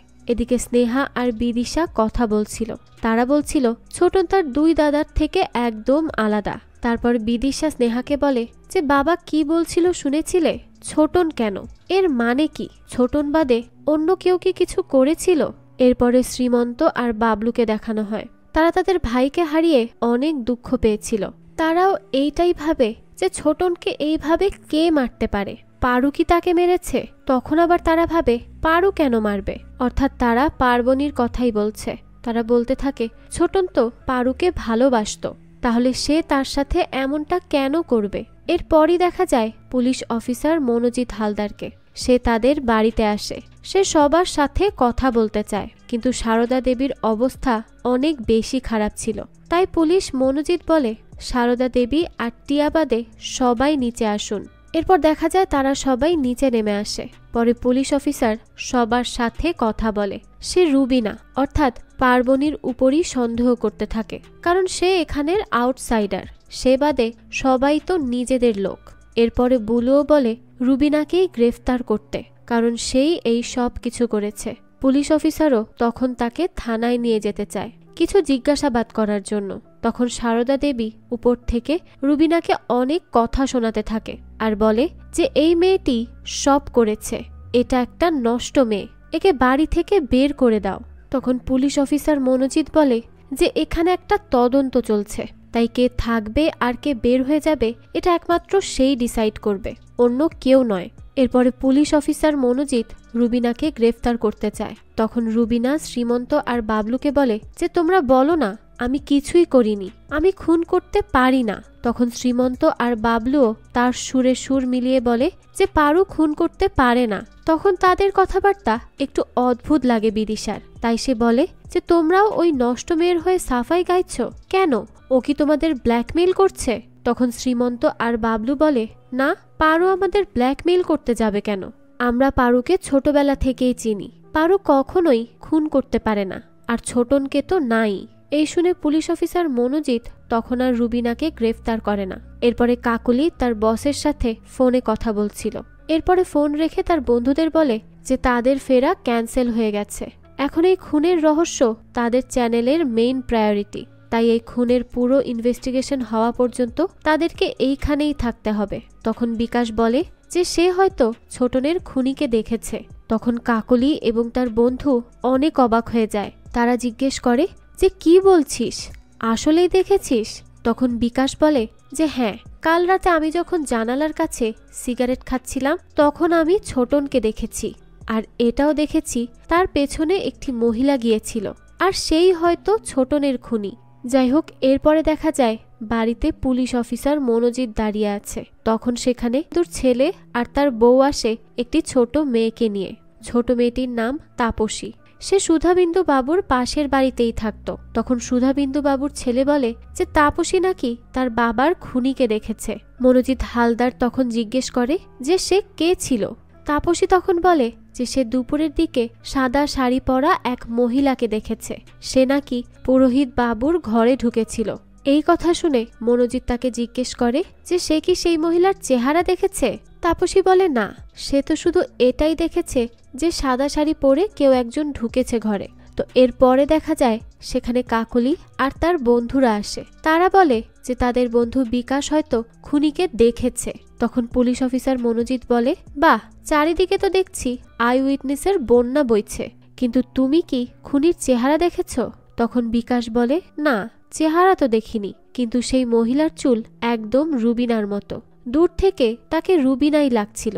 তখন পুলিশ বলে যে এইভাবে তো আর কাউকে গ্রেফতার করা যায় না, কারণ তোমাদের মধ্যে কেউই তার চেহারা দেখনি। তবে হ্যাঁ, এখন যদি রুবিনা দেবীর ঘরে সেই শাড়িটা থাকে যেটি এই মেয়ে তাপসী দেখেছে, তাহলে তাকে গ্রেফতার করা যাবে। তো এরপর দেখা যায় পুলিশ অফিসার সহ বাড়ির সবাই চলে আসে রুবিনার ঘরে। সেখানে তার সুটকেস খুলে একে একে সব শাড়িগুলো দেখায় তাপসীকে। তারপর একটি সাদা রঙের শাড়ি দেখে তাপসী সেই শাড়িটি চিনতে পারে। তখন সবাই বলে যে এই শাড়িটি পরেই রুবিনা তাদের বাড়িতে এসেছিল। তখন পুলিশ অফিসার মনোজিৎ রুবিনাকে বলে যে এইবার আমি আপনাকে গ্রেফতার করব, আপনার উপর 2টো খুনের আরোপ আছে। তারপর সে মহিলা কনস্টেবলকে সেখানে ডাকে আর রুবিনাকে অ্যারেস্ট করতে বলে, কারণ মহিলাকে তো শুধুমাত্র মহিলা পুলিশই গ্রেফতার করতে পারে। তখন টিয়া তাদেরকে বাধা দেয় আর বলে তার দাদা ছোটনের খুন পার্বণী করেনি, কারণ গতকাল সে তার সাথেই ঘুমিয়েছিল। টিয়ার এই কথা শোনার পর পুলিশ আর রুবিনাকে গ্রেফতার করে না, কিন্তু তার শাড়িটি বাজেয়াপ্ত করে। তখনই লাবণ্য আসে আর তাদের সবাইকে নিচে যেতে বলে, কারণ আজকে তাদের অষ্টমীর পুজো। তাই লাবণ্য সবাইকে নিচে গিয়ে অঞ্জলি দিতে বলে, কিন্তু সবার মনের অবস্থা অনেক খারাপ ছিল। তাই তারা বলে যে এর মধ্যে পুজো কিভাবে করব, দেখতেই তো পাচ্ছ কারো মনের অবস্থা ভালো নেই। তখন লাবণ্য সবাইকে বোঝায় যে পুজো একবার শুরু করলে তা কিভাবে থামানো যায়, সেটা তো শেষ করতেই হবে। তো তার কথা শুনে সবাই অঞ্জলি দিতে নিচে আসে। তখন পুলিশ অফিসার মনোজিৎ বৈকুণ্ঠকে বলে যে আপনার ছেলে মারা গেল আর আপনারা সবাই এখন পুজো করছেন, আপনাদের কি কোনো শোক তাপ নেই? তখন বৈকুণ্ঠ বলে যে মায়ের পুজো একবার শুরু করলে তা আর থামানো যায় না, সেটা শেষ করতেই হয়। তো পুলিশ অফিসার মনোজিৎ জিজ্ঞেস করে যে থামলে কি হয়? বৈকুণ্ঠ বলে যে মায়ের পুজো মাঝপথে থামালে তাদের উপর ঘোর অমঙ্গল নেমে আসে। এরপরে অফিসার সেখানে অনেক জোরে জোরে ঢাক বাজায়। তখন শ্রীমন্ত তাকে বলে যে সে এমন কেন করছে। পুলিশ অফিসার শ্রীমন্ত বাবুকেও ঢাক বাজাতে বলে। তখন তো ঢাক বাজিয়ে বাজিয়ে পুলিশ অফিসার মনোজিৎ সেখান থেকে চলে যায়। এরপরে শ্রীমন্ত উপরে আসে। স্নেহা তখন খেয়াল করে যে শ্রীমন্ত নেই। তখন বিদিশা তাকে বলে যে তোমার স্বামী উপরে গেছে আর ওর পেছন পেছন ওই মেয়েটাও গেছে। এদিকে শ্রীমন্ত ঘরে খাটের উপরই শুয়েছিল। তখনই একজন মহিলা তার ঘরে আসে। তাকে দেখে শ্রীমন্ত অবাক হয়ে যায়। এরপরে স্নেহা উপরে আসে শ্রীমন্তকে খুঁজতে, আর উপরে এসেই সে চিৎকার করে ওঠে।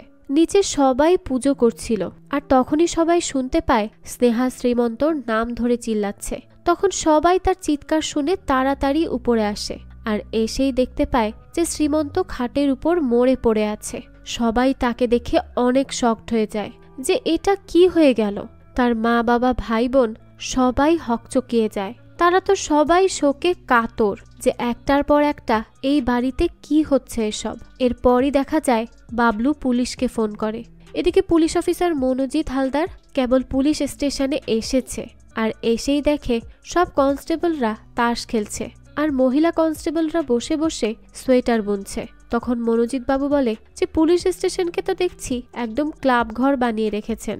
তখনই তার কাছে একটা ফোন আসে। সেখানে সে জানতে পারে যে ঠাকুর বাড়িতে আরও একটা খুন হয়েছে এবং শ্রীমন্ত বাবু মারা গেছে এইবার। এই শুনে সে খুবই বিরক্ত হয়ে যায় এবং বলে যে আরও একটা খুন। তো তখন সে তাদেরকে বলে তারা কেউ যেন ডেড বডি টাচ না করে, সে দ্রুতই আসছে। তারপরে মনোজিৎ বাবু কনস্টেবলকে গাড়ি বের করতে বলে।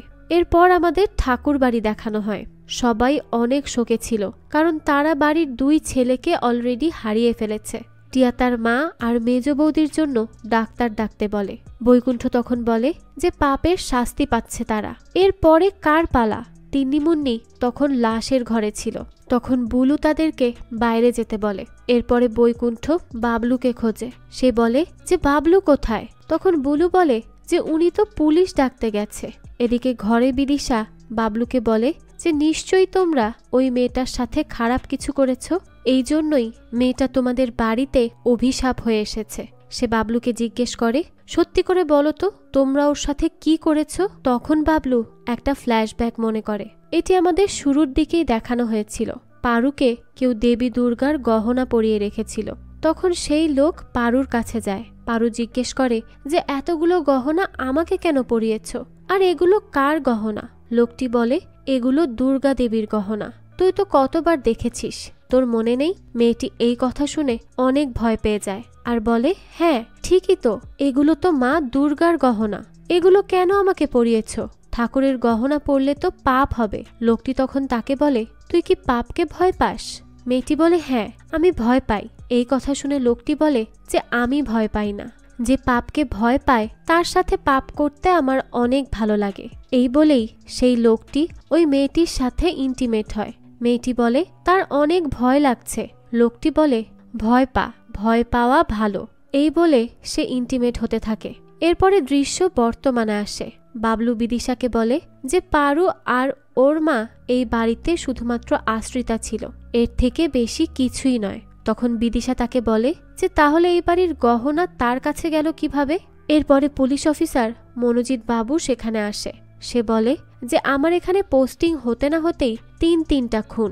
তখন বুলু বলে যে আপনি তো বলেছিলেন যে আরো 4টা খুন হবে, আপনি পুলিশ পোস্টিং করেননি কেন? এই শুনে মনোজিৎ বাবু রেগে যায় আর বলে যে আমার কাজ আমাকে শেখাতে আসবেন না, আমি ভালো করেই জানি কি করতে হবে আর কি করতে হবে না। মনোজিৎ এরপর বুলুকে ধমক দিয়ে বলে যে আমি আপনার সাথে ভালো ব্যবহার করছি বলে ভাববেন না আমি ভালো মানুষ, আমাকে খারাপ আচরণ করতে বাধ্য করবেন না। এরপরে টিয়া তাকে শান্ত করে আর বলে যে দাদা মারা গেছে তো, তাই তার মানসিক অবস্থা ভালো নেই। এরপরে মনোজিৎ বাবু শ্রীমন্তর মুখ চেক করে। তখন সে দেখে যে তার মুখে কোনো কাগজ নেই। মনোজিৎ বলে যে এ তো প্যাটার্ন ব্রেক, এর মুখে তো কোনো কাগজ নেই। তখন স্নেহা তাকে সেই চিরকুটটি দেয় যাতে লেখা ছিল পর্ব 1। তখনই সেখানে বাবলু আসে। পুলিশ তাকে দেখে বলে যে আসুন বড় ভাই, আপনাকে আমি বলেছিলাম কোনো কিছুই স্পর্শ না করতে, সবাইকে বলে দিতেও বলেছিলাম, তাহলে এমন কেন হলো? উনার মুখের চিরকুটটা স্নেহা দেবীর কাছে কি করে গেল? তখন স্নেহা বলে আসলে আমি যখন ঘরে আসি তখনও শ্রীমন্ত বেঁচে ছিল, তার মুখে কাগজ ছিল, আমি কাগজ নেওয়ার পর সে কিছু একটা বলার চেষ্টা করছিল। তখন পুলিশ বলে যে সে কি বলছিল। এদিকে পলাশপুরে একটি লোক আসে। স্নেহা এদিকে পুলিশ অফিসারকে বলে যে শ্রীমন্ত হয়তো খুনিকে দেখেছিল, সে ন এরকম কিছু একটা বলেছিল। তখন পুলিশ বলে যে বনি? স্নেহা বলে হ্যাঁ হ্যাঁ এটাই। এই শুনে বাড়ির সব সিনিয়র সদস্যরা সেখান থেকে বেরিয়ে যায়। সবাই মনোজিৎকে বলে যে শ্রীমন্ত তো পার্বণীকে বনি নামে ডাকত।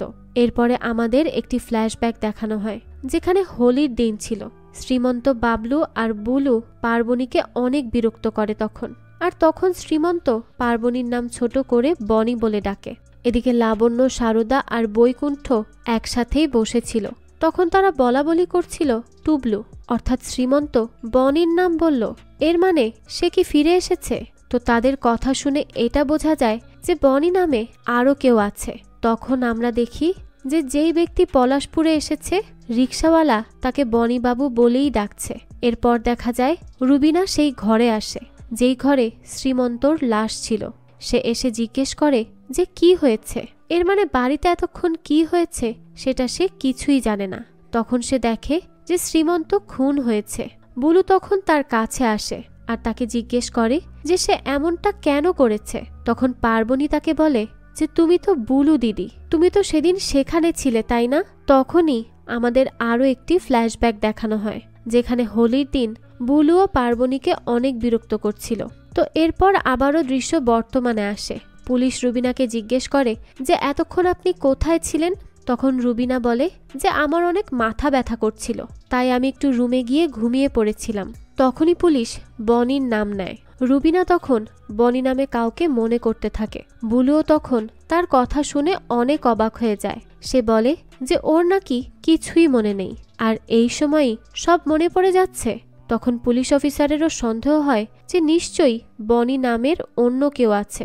তখন পুলিশ অফিসার বুলুর হাজবেন্ডের ব্যাপারে জানতে চায়। তখন বুলু বলে যে তার হাজবেন্ডের নাম নবারণ রুই দাস। মনোজিৎ বাবু জিজ্ঞেস করে যে উনি কোথায়। তো বুলু বলে যে সে একটা বিজনেস ডিলের জন্য ব্যাঙ্গালোরে গিয়েছে। তখন রুবিনা বলে যে বুলু দিদির হাজবেন্ডের নামই তো বনি, সে তো এই পাশের বাড়িতেই থাকতো। তখনই দেখানো হয় যে বনি তার পুরনো বাড়িতে প্রবেশ করেছে। সেখানে সে তার পুরনো ছবিগুলোই দেখতে থাকে।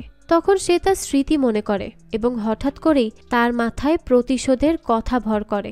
এর মানে এই গ্রামে তো তার সাথেও নিশ্চয়ই কিছু হয়েছে। এদিকে পুলিশ অফিসার বুলুর কাছে বনিবাবুর ফোন নাম্বার চায়। বুলু তখন বলে যে এই খুনের সাথে বনির কি সম্পর্ক, সে তো এই বাড়িতে আসেও না। তখন পুলিশও এক প্রকার জোর করেই বনির ফোন নাম্বার নেয় তার কাছ থেকে এবং শ্রীমন্ত বাবুর লাশকে ফরেন্সিকে পাঠানোর ব্যবস্থা করে। এরপরে তার কাছে একটা ফোন আসে এবং সে দ্রুত সেখান থেকে বেরিয়ে যায়। যাওয়ার সময় তার সাথে একটা লোকের দেখা হয়। সে তাকে জিজ্ঞেস করে আপনি কে? তখন ওই লোকটা বলে যে আমার নাম বনি। পুলিশ অফিসার তাকে বলে যে আপনার সাথে পরে কথা হবে। এই বলে সে দ্রুত সেখান থেকে চলে যায়। এরপরে পুলিশ অফিসার মর্গে আসে।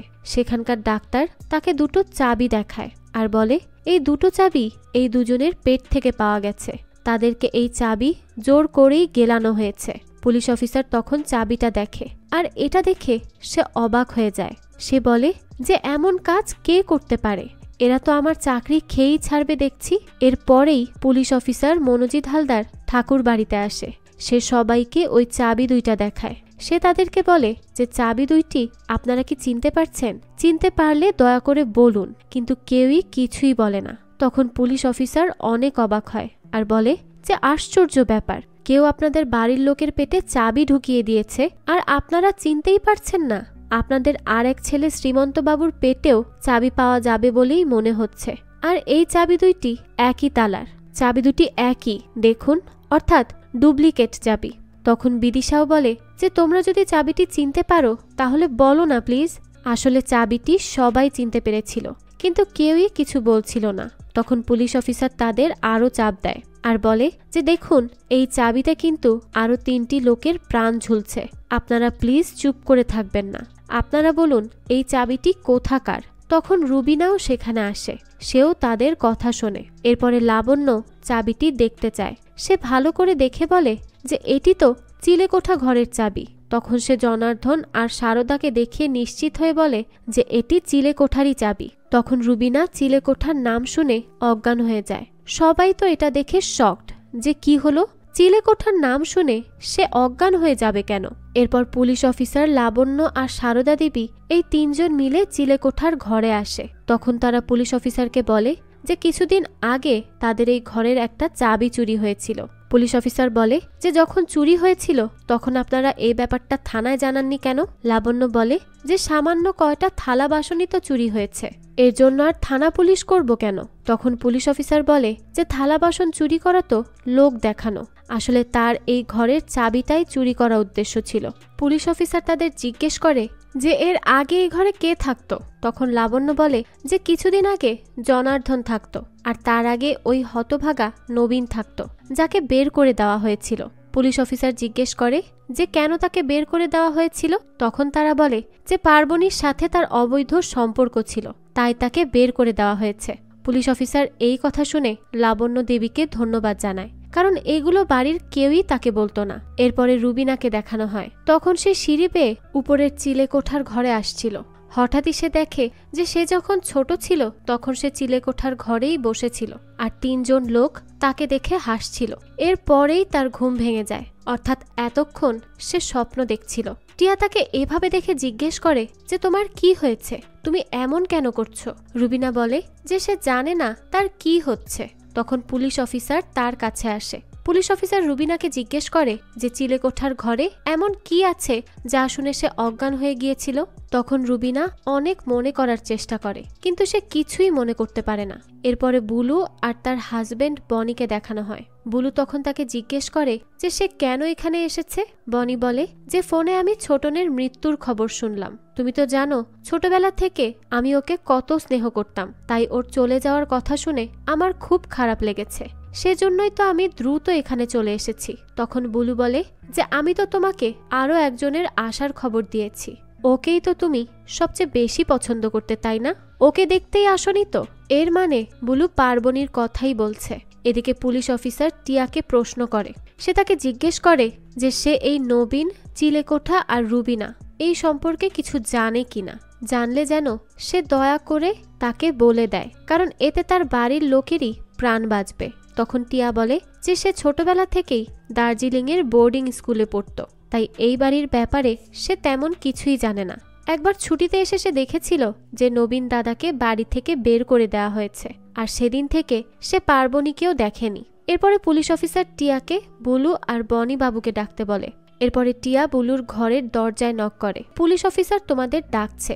এদিকে পুলিশ অফিসার বারান্দায় দাঁড়িয়েছিল। তখন বাবলু তার কাছে আসে আর বলে যে আপনি অনেক ভালো ঢাক বাজান, আমার দাদাও অনেক ভালো ঢাক বাজাতো। পুলিশ অফিসার তখন তাকে বলে যে আপনার কি ভয় লাগছে না, কারণ এর পরের খুনটা তো আপনারও হতে পারে। তখন বাবলু তাকে বলে যে তার ওয়াইফ অনেক ভয় পাচ্ছে, যদি পুলিশের প্রোটেকশন পাওয়া যেত তাহলে খুব ভালো হতো।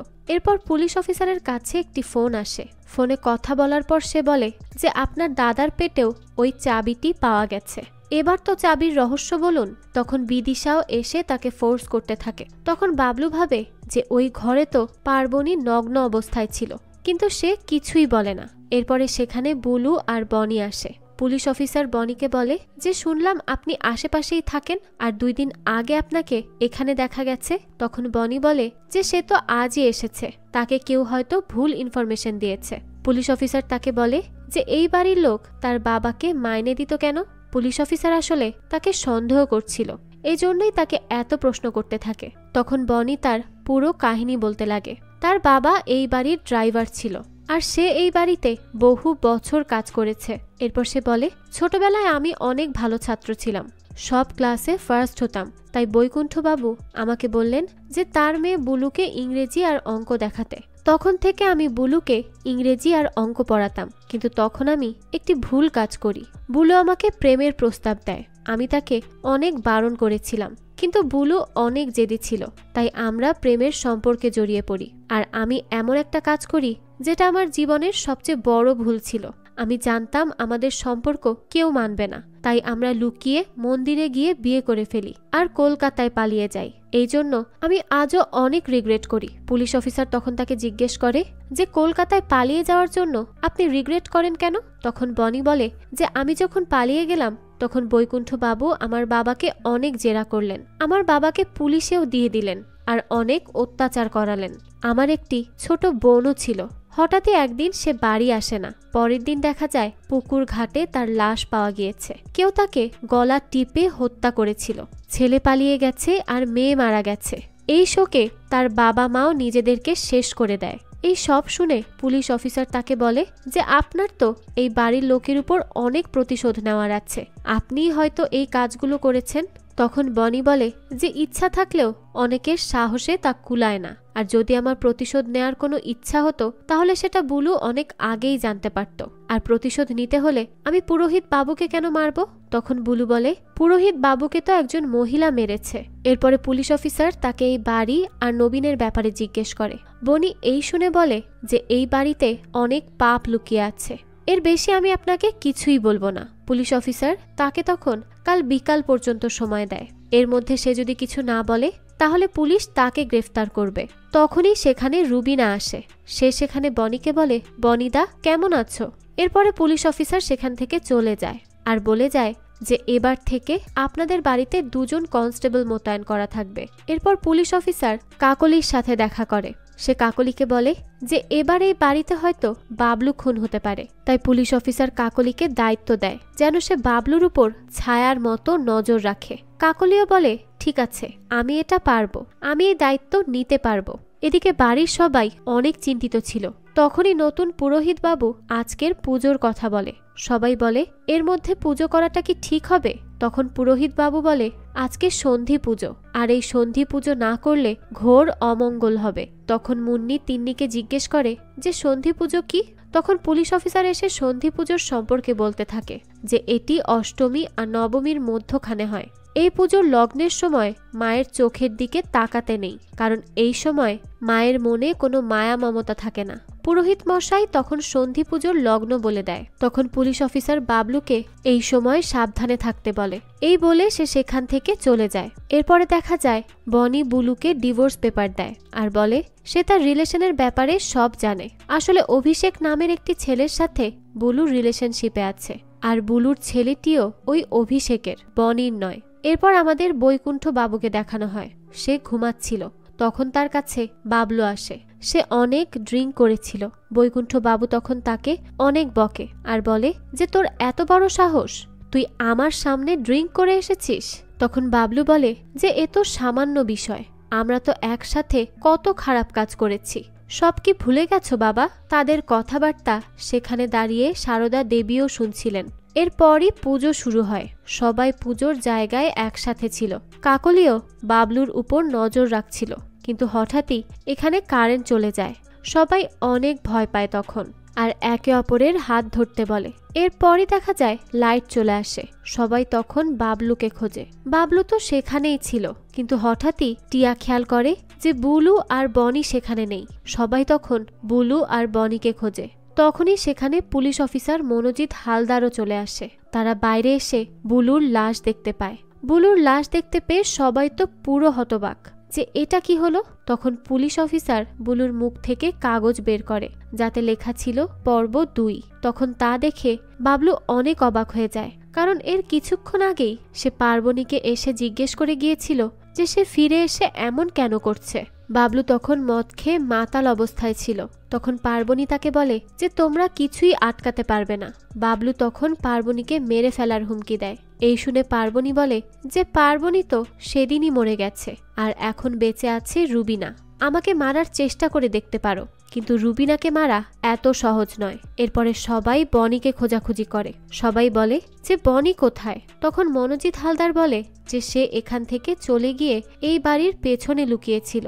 তখন সে দেখে যে একটি মহিলা বুলুকে গলা টিপে মেরে সেখান থেকে পালাচ্ছে, কিন্তু সে কোনো মহিলা ছিল না, সে হলো বনি। তাকে ধরার অনেক চেষ্টা করলেও সে পালিয়ে গেছে। এরপরে পুলিশ অফিসার বলে যে বনি অবশ্যই ধরা পড়বে। তখন সারদা দেবী বলে যে খুন এখনো হবে, এত তাড়াতাড়ি এসব থামবার নয়। এরপর পার্বণী বৈকুণ্ঠর কাছে আসে। তখন বৈকুণ্ঠ তাকে জিজ্ঞেস করে যে সে এখানে কি করছে। তখন পার্বণী বলে যে সে কি এখানে আসতে পারে না। পার্বণী বৈকুণ্ঠকে আরো বলে যে তুমি আমাকে কত ভালোবাসতে, আমাকে ক্রিম লাগিয়ে দিতে। তখন পার্বণী বৈকুণ্ঠকে জিজ্ঞেস করে যে চিলেকোঠার ঘরে কি হয়েছিল, ওই কথা মনে পড়লেই আমার অস্বস্তি লাগে কেন। এরপরে আমাদের একটি ফ্ল্যাশব্যাক দেখানো হয়, যেখানে বৈকুণ্ঠ পার্বণীকে চিলেকোঠার ঘরে নিয়ে গিয়ে তার সারা গায়ে ক্রিম লাগাচ্ছিল। এরপরে সেখানে লাবণ্য আসলে বৈকুণ্ঠ লাবণ্যকে চলে যেতে বলে। এরপরে পার্বণী বৈকুণ্ঠকে বলে যে তোমার কি মনে হয় সব খুন বনিদা করেছে? তখন বৈকুণ্ঠ বলে যে পুলিশ তো তাই বলল। পার্বণী বলে যে পুরোহিত সুধাবিন্দুর খুন কিন্তু বনিদা করতে পারে না। এরপরে বিদিশা আর বাবলুকে দেখানো হয়। তখন বিদিশা বাবলুকে বলে যে তোমরা বনির পরিবারের উপর কত অত্যাচার করেছ, তাই হয়তো সে এইভাবে বদলা নিতে এসেছে। কিন্তু বাবলু ভাবে পার্বণীর কথা।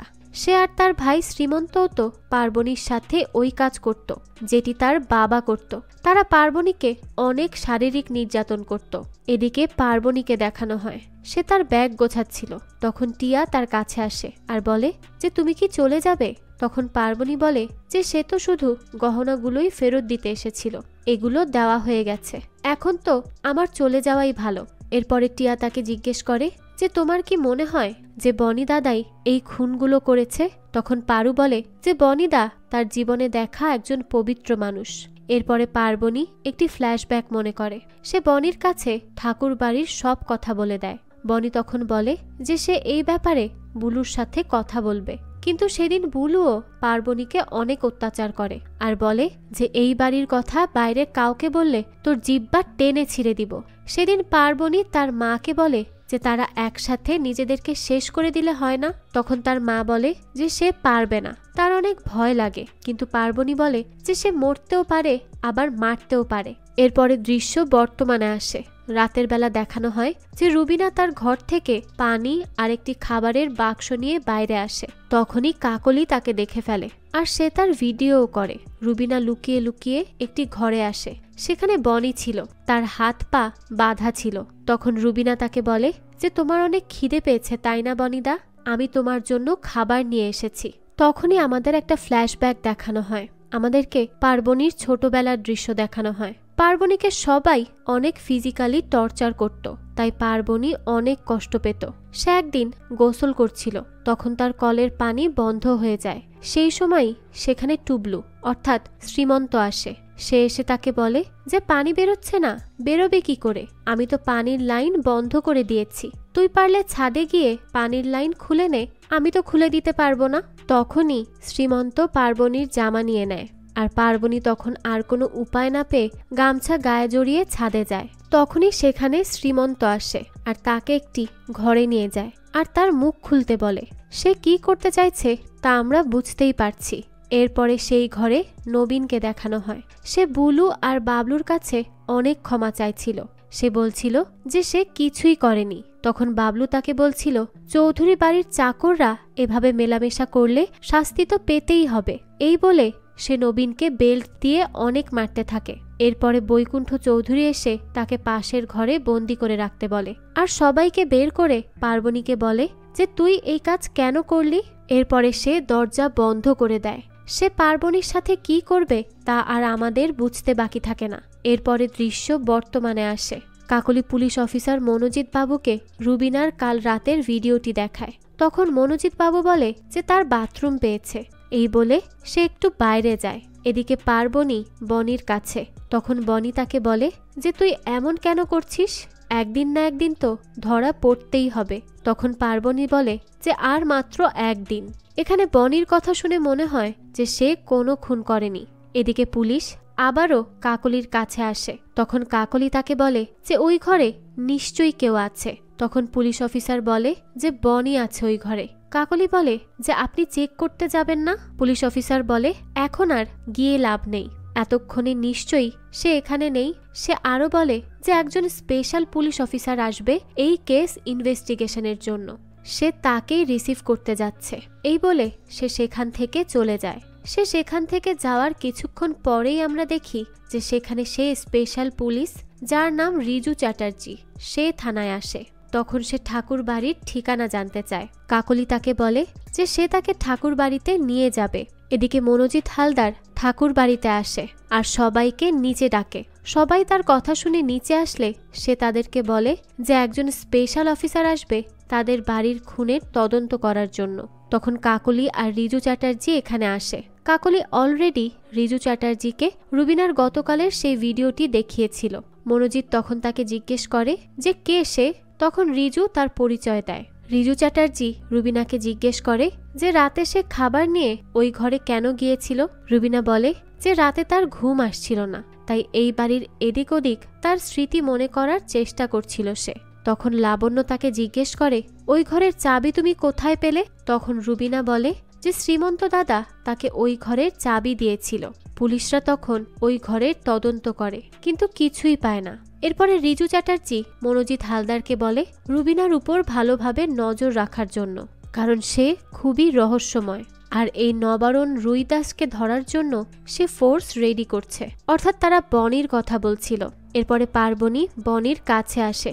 সেখানে সে তাকে সব বলতে থাকে, তার উপর কি কি অত্যাচার করা হয়েছে আর সবার করা পাপের ফলে যখন তার পেটে বাচ্চা আসে তখন সে পালানোর চেষ্টা করেছিল, কিন্তু বাবলু তাকে মাঠের মধ্যেই ধরে ফেলে।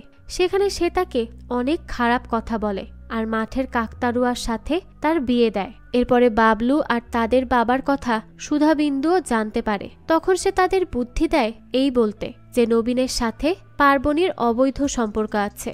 এই বলে সুধাবিন্দু পার্বণীকে কলকাতায় তার এক ভক্তের বাড়িতে পাঠায় আর ঠাকুরের সেই গহনা সুধাবিন্দু তাদের কলকাতায় দিয়ে আসে, কারণ এই গহনা অপবিত্র হয়ে গেছে। তখন কলকাতায় সুধাবিন্দুও পার্বণীকে ভোগ করে।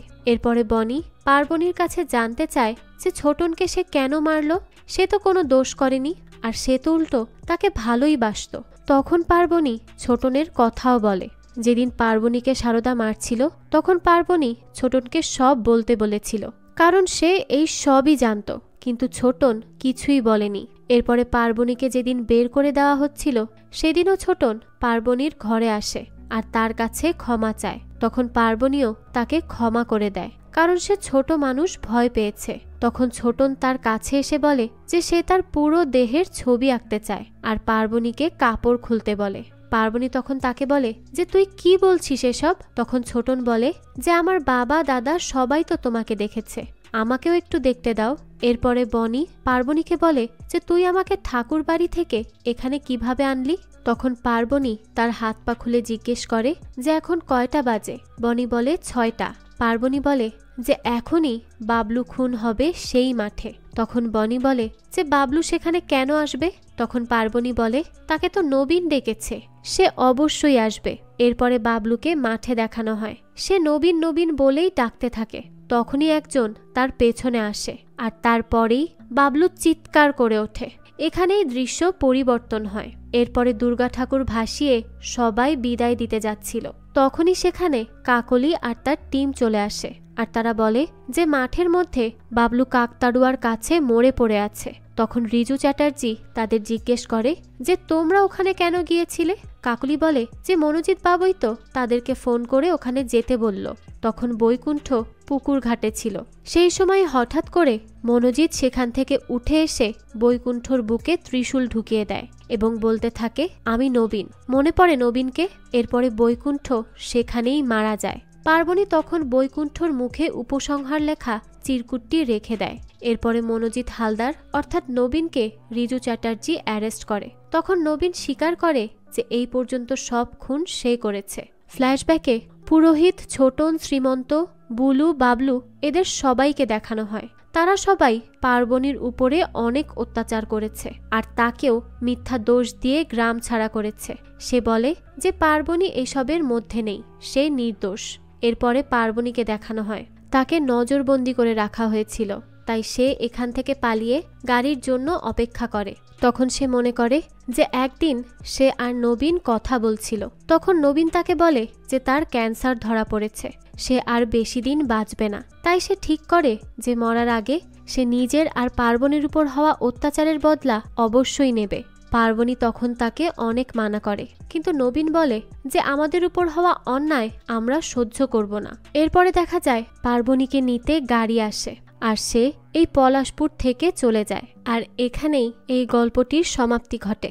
তো এই গল্পটি আপনাদের কাছে কেমন লেগেছে সেটা অবশ্যই আমাদেরকে কমেন্ট করে জানাবেন।